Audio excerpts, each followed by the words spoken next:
Good afternoon. This is an interview with the Reverend Frederick A. McDonald at the Sequoia San Francisco Retirement Home on October 21st, 1999. My name is Bill Wright.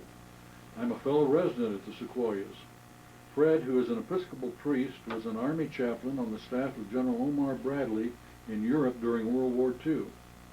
Fred is here today to tell us about some of his fascinating experiences during that time, particularly in assembling what must be a unique collection of fragments from stained glass windows from a number of churches and other buildings that were damaged by bombing and shelling during that war. Fred has kept these glass fragments for more than 50 years, all carefully separated and identified by their original source. Fred McDonald is one of the most interesting persons I've ever met. He has lived a fascinating life in which it seems he has been almost everywhere and done almost everything.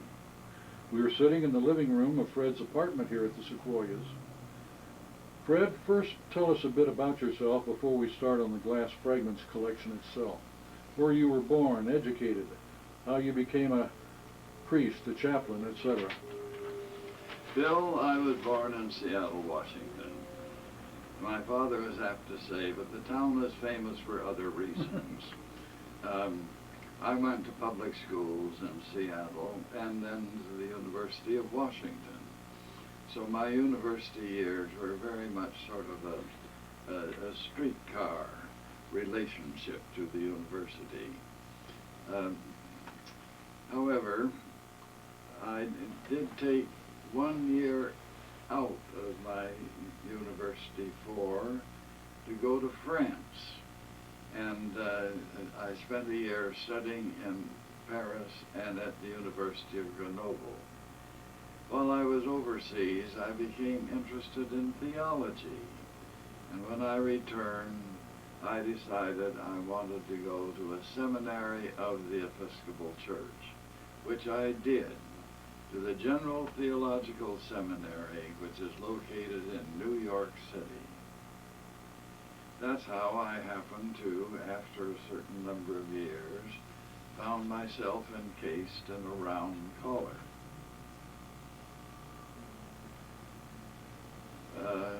You were a priest for how long would you say, Fred, before the war started? Quite a while, or? Yes, let's see now. From 1934 to not very many, no. It would have been about 8 years. Mm-hmm. 8 years. I spent some time in Rhode Island, some time looking after small churches in western Washington, and then I was rector of a church in Portland, Oregon, at the time that the war broke out. Mm-hmm. What drew you to the chaplaincy then? Well, I was immensely distressed by having lived in Europe and being somewhat acquainted with the European scene. The appearance of Adolf Hitler troubled me greatly. I made a trip back to Europe in 1933 and went up the Rhine River as far as Mainz.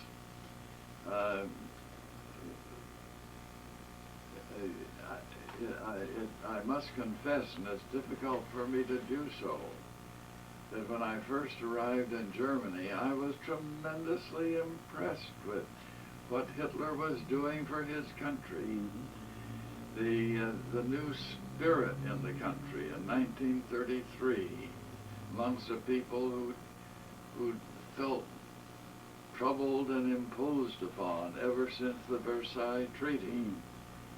And it wasn't until I was back in the ministry in Rhode Island that I began to meet some of the people who were fleeing from Adolf Hitler, including Joachim Fox, who had been the most popular lecturer at the University of Leipzig. He was a descendant of Felix Mendelssohn Bartholdy, who had some Jewish blood. So he wisely saw that he had better leave the scene. And he told me of situations in Germany that that I felt were just so contrary to everything that Christian civilization stood for, that I became alarmed with his increasing strength in the European scene. And long before we got into the war, I felt it was necessary to do everything we could to defend America by aiding the Allies. So I was very active in the William Allen White Committee, and we did everything we could to strengthen Britain's hand. Then, of course, came Pearl Harbor, and Adolf Hitler, in one of his most foolish moves, declared war on us. He didn't have to at that time, did he? He didn't have to. Well, he did. He was, in a sense, pledged to with the Japanese, you see. But it was a very foolish action. There are always ways of getting out of diplomatic entanglements, but he chose not to do so. And suddenly we were at war with Germany, and I was eager to do everything that I could to help what I regarded as the most important cause that our country had ever been committed to. Now, what about Mussolini? Did he come in at about that same time too? No, he didn't. Now, just a minute. I'm not sure. I'm not sure. He was late in coming in when Hitler first conquered France. But I suppose in kind of a dog-like fashion, he just came along when he saw that Hitler had. Well, how about the chaplaincy itself then? When did you decide that you wanted to be part of it and become a chaplain, and how does that come about? I think on the 8th of December, 1941. Next day? Yes. And I put in for the Navy first, but the Navy was expanding so rapidly that they couldn't really take care of all the applications they had. And finally, I met the post commander at Fort Mason, who apparently liked me and decided he wanted me, and he telephoned Washington, D.C., and 1 week later I had instructions to go to the chaplain school, which was then located at Harvard University. An interesting experience in itself. I bet it was. Tell us something of what that school was like. What was your day? Was it all study? Was it marching? Was it everything? It was marching, marching, marching. I think the British call it square bashing, but we were at it continuously. In a rather amusing way, we were put under the care of 2 tough Army sergeants for the drilling, and they were merciless. But I remember one time when we were in column, which meant that there were 4 men abreast, and we had one little fellow. In fact, he was my roommate at Harvard. A Congregationalist clergyman, tiny little fellow, and the formation didn't come out quite right, you know, according to 4 at the end of the of this mass of us all, and the sergeant was looking down one column after another. Everything was in order until finally he quickly reversed. And he saw that Barney, which was his nickname, was leaning this way, and then he was leaning that way. Well, there was too much for the sergeant. He couldn't be stern on a situation like that. He broke into laughter. Well, after the formal part at Harvard was over, what kind of assignments did you get? Where did they send you? Well, General Gilbreth had kept his finger on me, and he pulled me back to San Francisco, to Fort Mason, which was the headquarters for all overseas shipments in the Pacific during World War II. Portland, Seattle, San Pedro, and San Diego were all subports under Fort Mason.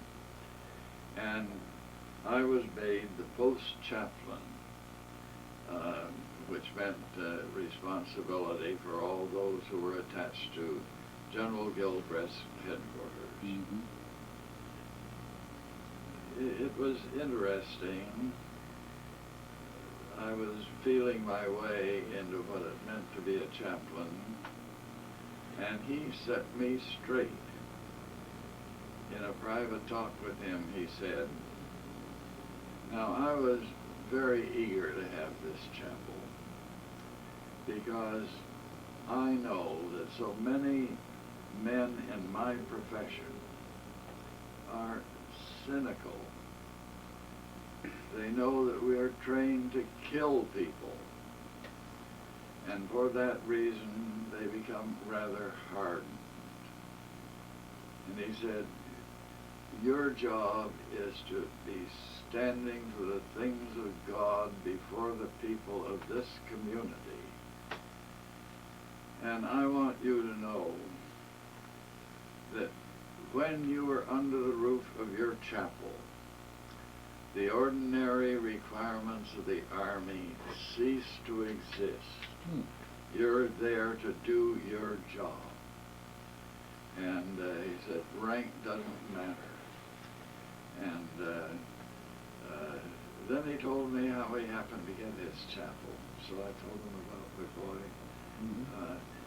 He said that when he was first assigned there, he had a great deal of revising to do because the demands were increasing so quickly. And he said, I got the Undersecretary of the Army, Mr. John J. McCloy, to come out and examine our situation, to take the word back to Washington so we could get the appropriations we needed. Most of my requests, he said, were extremely expensive, laying additional rail track, building new wharfage, and such. He said, and Mr. McCloy was writing down these huge sums, a frown gathering on his face. And finally I said, now there's just one more thing we have to have. And Mr. McCloy paled a bit. And he said, yes, General, a chapel. Well, Mr. McCloy quickly wrote down one chapel, because he knew that wasn't going to cost so much. Oh, that's good. But we had it, and we opened up the chapel. What would your daily duties have been like then? Would it involve counseling and so on? Oh, yes. You were, the general used to say, if you haven't anything to do, you can at least be at your desk in case anything comes your way. And so we were available regularly for counseling and for a good many other things too. You had regular Sunday services. Yes. And of course the chapel was chaired with the Catholics, with the Christian Scientists, with the charismatic evangelical. We had a bit of everything. In the chaplaincy corps itself, was there much denominationalism? Did one care about the other, or was there jealousies? Well, there was, because it was endemic in civilian society then. There's been a wonderful growth of the ecumenical movement, so that people really feel differently today. But back then, yes, we were chiefly in different, let's say, folds. How long were you at Fort Mason? For about a little better than a year and a half, during which time I made 2 trips as a transport chaplain. Hmm. out into the South Pacific. And it was on my way back that I got orders to go to Europe. My general had been given a new assignment, and he was up at Fort Lewis in the state of Washington. Mm-hmm. But I was very happy when I discovered that I was being assigned to Europe. Well, that got you back to the East Coast, I guess, and then what, a troop ship across to England, maybe? Or? Well, it was a curious thing. Until just a short time before, we'd been fighting the Italians. Mm-hmm. But now there were 90 of us chaplains who were put on board an Italian liner with an Italian crew, sailing for Liverpool, England. It was a very large convoy. And it took us, I think, about 2 weeks to get across the Atlantic. So you were in a convoy. You were a full target for any German submarine, for instance? Yes. You were surrounded with other ships carrying war materials? Yes, and other troop ships. Mm-hmm. It was a very big convoy. You couldn't see from one end of it to the other end. Mm-hmm. Well, when you landed then in England, what happened next? What were your duties at that time? There were no duties because we hadn't been assigned to anything. We were in what was called a Reppel depot. Mm-hmm. That is a replacement depot, to be funneled out when other people were wounded or incapacitated, or new units came without a chaplain and such. I went to church one Sunday to the cathedral nearby, and when I got back, I found they were looking all over for me. And so I had to quickly get my gear together and get on a train and go to London, where I was put into a hotel for the night, and heard one of the V-1 bombs come into the city. There was a major who was assigned to the same room as myself, and we heard this sound like a motorcycle going across the sky. Said, "Oh, here comes one." And I think rather foolishly, both of us ran to the window to see what would happen. Then you had a short stay in London, and then what? They sent you across the Then channel? I got the very next day onto a plane crossing the channel. And we landed at a little airport called Isigny, and the 12th Army Group existence was only to be announced to the world in that very day. So I was ordered to a unit for which there was no name, and I presented my orders to somebody there, and they put me into a jeep, which was marked 12th Army Group, and off I went. And we went to Perrières, the town very much destroyed, but we were not in the town. We were in tents under apple trees. Well, now, was that the first cathedral, I guess, in Europe, or first church that you actually Yes. collected fragments from? Yes.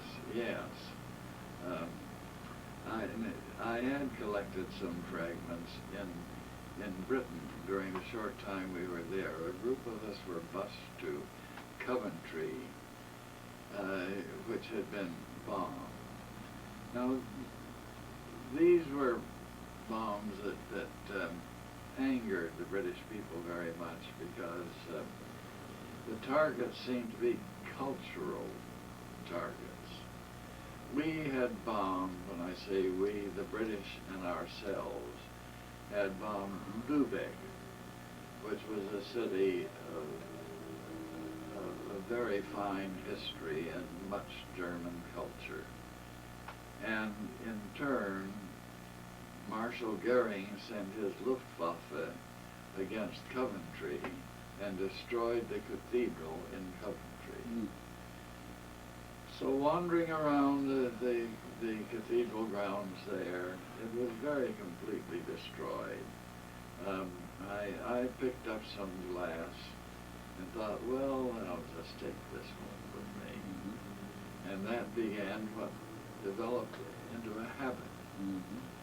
So when we got to Perrieres, it was maybe the first night I was there, everything was quiet, I didn't have anything to do. So I walked into the town, and ruin everywhere, ruin and silence, until near the church I heard a sound of someone rustling around the stone debris. And here was a man trying to shove some of the top ruins off as he was trying to see what was down below. Mm-hmm. And as I passed him, he looked at me with such distaste, I should say, because I was in uniform and I represented a force that had brought ruin to this city. And of course I couldn't help but feel anything but sympathy for him. So he did not see you as a liberator of his country. No, you were part of the problem. But there would have been people when Perrieres was first liberated who received our troops with joy. Mm-hmm. You see, this was some 2 or 3 weeks after Perrieres had been liberated. When along this time did you meet General Bradley? Did you ever go up and report to him officially, or? The first Sunday I was there, I was asked to go to his forward headquarters, which was located at a place called Saint-Jean. It involved flying past Mont Saint-Michel, and looking down, you could see all the poles that the Germans had put into the sandy beaches to prevent landing craft. In fact, these poles sticking up were called Rommel's asparagus. I held a service for General Bradley, which he did not attend, but his chief of staff attended. And so later on, after we got to Verdun and Luxembourg, I held services at his forward headquarters every Sunday, as well as services at our other headquarters. Maybe I should just say that an army group means that the commander had overall command of the armies that make up the group. 12th Army Group at the end of the war had 4 armies. General Patton headed 1, the 3rd Army. General Hodges the 2nd. The 15th and the 9th Armies were not as important, but still they were big affairs too. And so far and away, the largest element in all the fighting on the Western Front was handled by 12th Army Group, and that meant General Bradley. General Bradley was very highly esteemed as a commanding officer. This is a picture of the general, which he kindly sent to me at my request. Wonderful. That's it. Okay. All in the right. That's good now. Oh, fine. All into the country. Yes. He was a West Pointer, married, had 1 daughter. I wouldn't say a good Baptist, but he was a Baptist. And later on in life, when his daughter married an Episcopalian, he became very much interested in their child, Mhm. who went to St. Martin's School in Washington, D.C. And General Bradley was a great help to the school in his retirement. He was known as the soldier's general because he was careful about the men under his command. There was none of that stupid pushing for inches of ground that the world knew in World War I. He was very, very careful. And the reason why, no, I won't say that, but a strong reason why we did not take Berlin instead of the Russians was that General Bradley opposed our armies taking Berlin.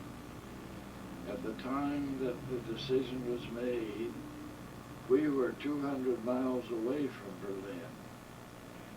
The Russians were, I think, only 20. And General Bradley thought that, well, I think he said, well, the other fellow may get there first anyway, but it might cost us another 100,000 American casualties if we went to take this just for political prestige purposes. So he opposed it, and so did General Eisenhower. Well, I can see why the soldiers liked him. Yes. He lacked the flamboyance, certainly, of Patton, didn't he? Yes, yes. And Patton was under his command.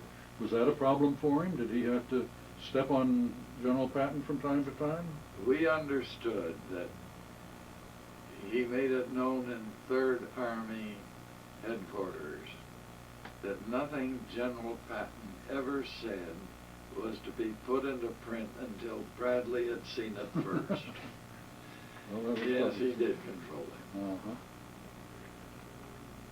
Well, fine. Suppose we move on to some of these other particular places that you have your fragments from. After Perrier, I see the next one is Coutances. Yes, we were moving away from the invasion beaches now. We were General Patton had made one of his very daring and effective thrusts both to the south and to the west. So we went down towards the beaches below Brittany and stopped at Coutances. Coutances has one of the finest cathedrals that France boasts. And it had been badly bombed. Not that the walls were bombed. The walls were all standing. The fabric was there. But the bomb blasts had broken every window in the cathedral. And so I picked up a little more glass. In most of these cases, had the glass been replaced, or was that only when you got into Germany itself and they had done something to preserve the medieval glass that might have been there? You're right. It was only the finest of churches where they safeguarded their glass, removed the windows and put them in caves or protected them in some way. So really, most of the glass that I have is not medieval glass. It's glass of a later vintage. Well, the next one on the list I see after that is Verdun. That must have been a special place, a special city. Yes, we went quickly from, we stopped at outside of Paris. We were in Paris in early September. The city was still awash with a kind of a festival atmosphere. And had in my chaplain's office in the Palace at Versailles. Hmm. Maybe that's putting it a little strongly. I really had my office in the stables directly facing the Palace of Versailles. But we went on from there to Verdun. Verdun, of course, is the martyr city of France. Mhm. It's incredible the cost of fighting for Verdun was to both the French and to the Germans. For 4 long years they fought over this area, and it is estimated by some that as many as the blood of 1 million men was shed at that site. Isn't that incredible? There is a lower figure of 700,000, but it's beyond belief. Mm-hmm. And but in World War II, Verdun was hardly touched. Mm-hmm. The bridges across the Meuse River were blown, but otherwise not. So we occupied barracks that had belonged to the Germans, and before the Germans occupied them, they belonged to the French. It was commonly thought that the French morale in World War II was very poor, and we thought we understood why when we lived in their barracks. Mm-hmm. The next one I see on our list is in Holland. Maastricht, is that the pronunciation? Maastricht, yes.